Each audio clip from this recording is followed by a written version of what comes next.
gagawa tayo ng pancit. Ito yung pancit natin. First, ayan yung ricados natin.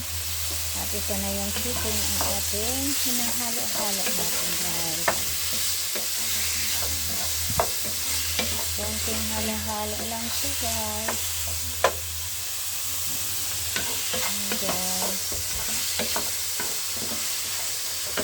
Lagyan natin ng oil. Yung ginagamit ko kasi dito ay olive oil. Ayan siya, guys.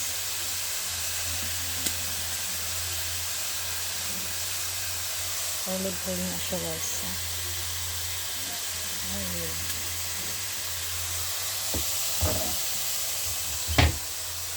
Halo-haloin natin siya, guys.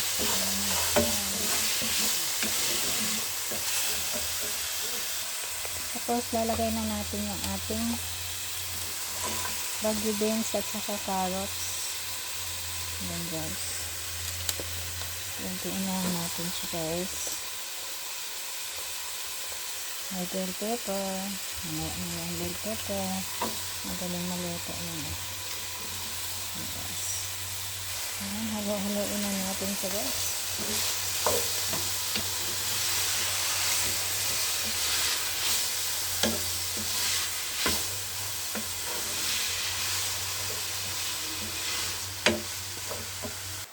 Ayan, guys, nilagyan na natin toyo at saka oyster sauce. Ngayon, lalagyan na naman natin siya ng tubig. Ayan na, guys, may tubig na siya, guys. Pakuluin na lang natin siya. Yung chicken, kailangan maluto din siya. Ayan na, guys, nilagay na natin ang ating pancit. Press pancit, yan. Halo-haloin muna natin siya.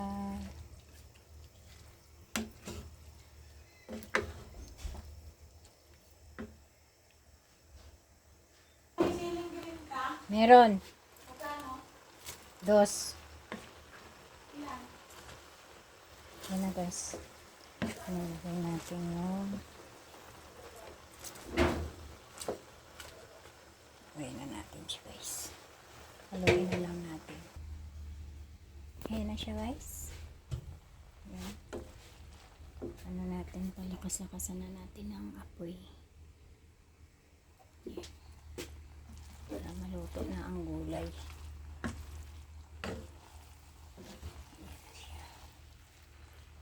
Ayan na, guys. Thank you for watching. Aya R.